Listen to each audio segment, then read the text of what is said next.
Clementine by Sarah Pennypacker. Pictures by Marla Frazee. Chapter 8. Here is a secret good thing.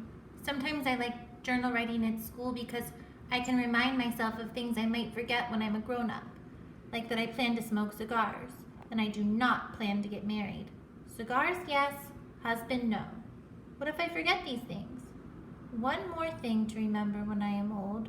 If I ever do get married, which I will not, I will only have one kid, the first one. She is plenty good enough, even if she's the hard one. Nope, no need for another kid, even if he's the easy one. Although thinking about my brother and thinking about my journal gave me an astounding-ish idea on Saturday. Last week, Turnip had to get a shot at the doctor's, and he was so mad about it my parents let him rent a video and eat gummy worms, even though they are usually the Sesame Street and carrot sticks kind of parents. So I pretended I had to write in my journal even though I didn't because it was the weekend, and I pretended I was mad about it so my parents would feel sorry for me too. As soon as they came into my room, I scringed my eyebrows down like arrows and stuck my bottom teeth out as far as they could go. Here is a picture of that. If my teeth were pointier, I would have looked fierce like our stone lion. Still, see how mad I looked? But guess what my parents did? Nothing, because they are not so good at paying attention. "Excuse me," I said. "I am very mad about this journal. May I please have some gummy worms and a video?"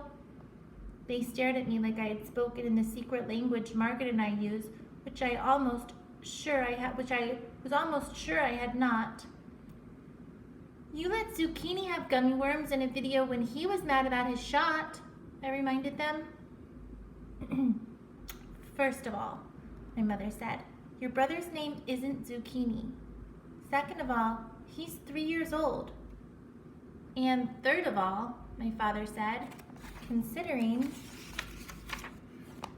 all the trouble you got into this week, I don't think it's quite the time for special treats, do you?"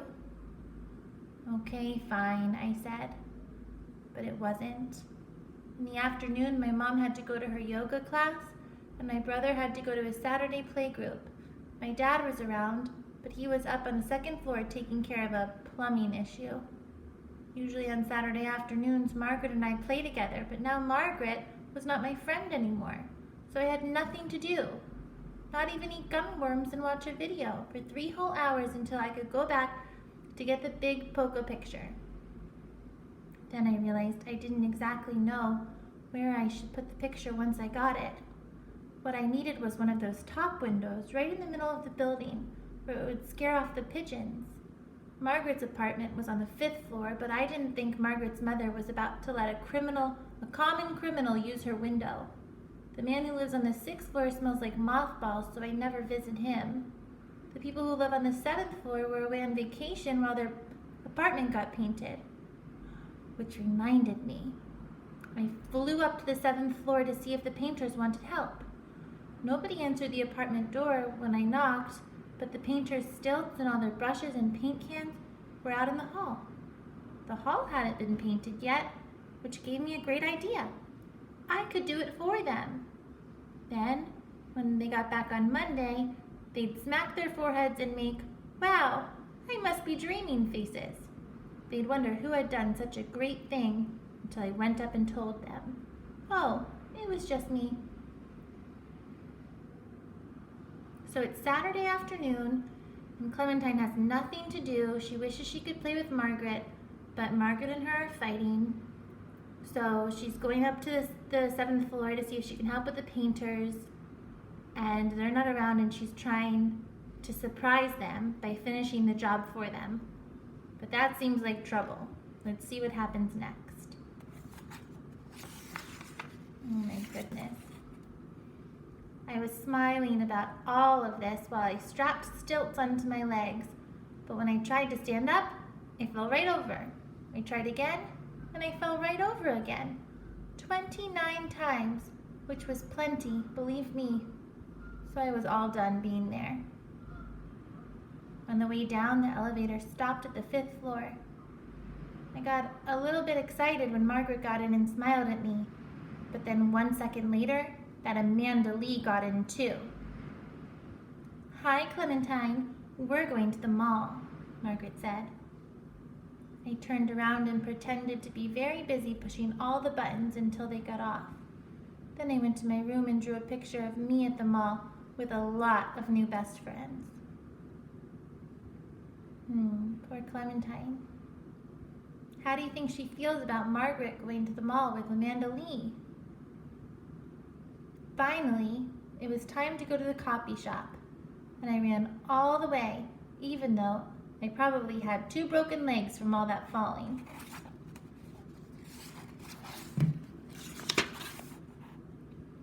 When the clerk brought out the picture of Polka Dottie, my heart hurt so much I couldn't breathe for a minute. She looked so beautiful that big, and I missed her so much. I quickly sucked in some air so I wouldn't faint, and then I said, "Thank you," and took Polka home, being careful not to fold her because she would have hated that.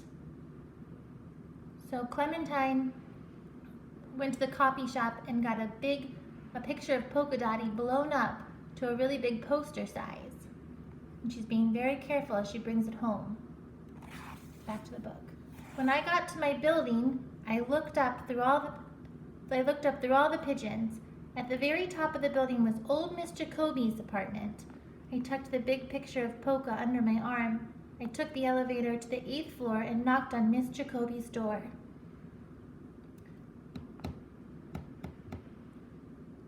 "Hi, can I put this in your window?" I asked. "The one in the middle of your living room?" Miss Jacobi said, "Why, certainly, dearie," without even asking why, and suddenly she didn't look so old or so boring. I went to the window and opened it. When I looked down, I could see the backs of 1,000,000 cooing pigeons. They covered every windowsill, every balcony, every ledge, every brick that stuck out even an inch.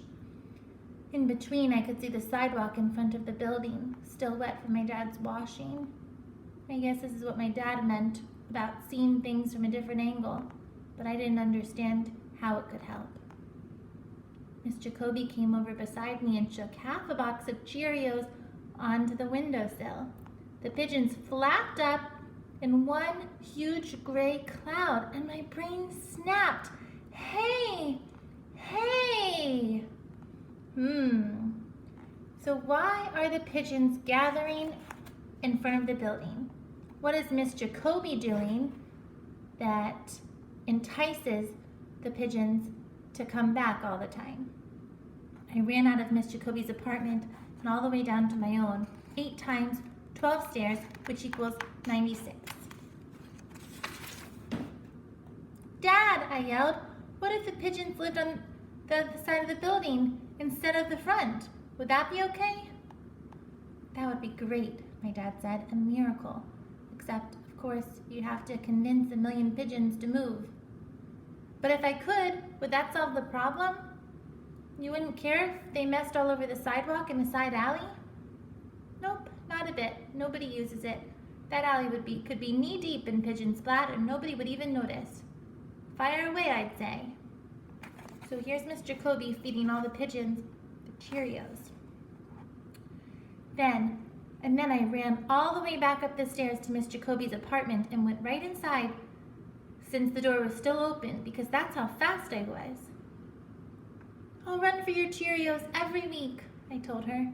"You won't even have to ask me. Every day, if you want. But will you stop feeding the pigeons from here? Will you feed them from the side window instead?"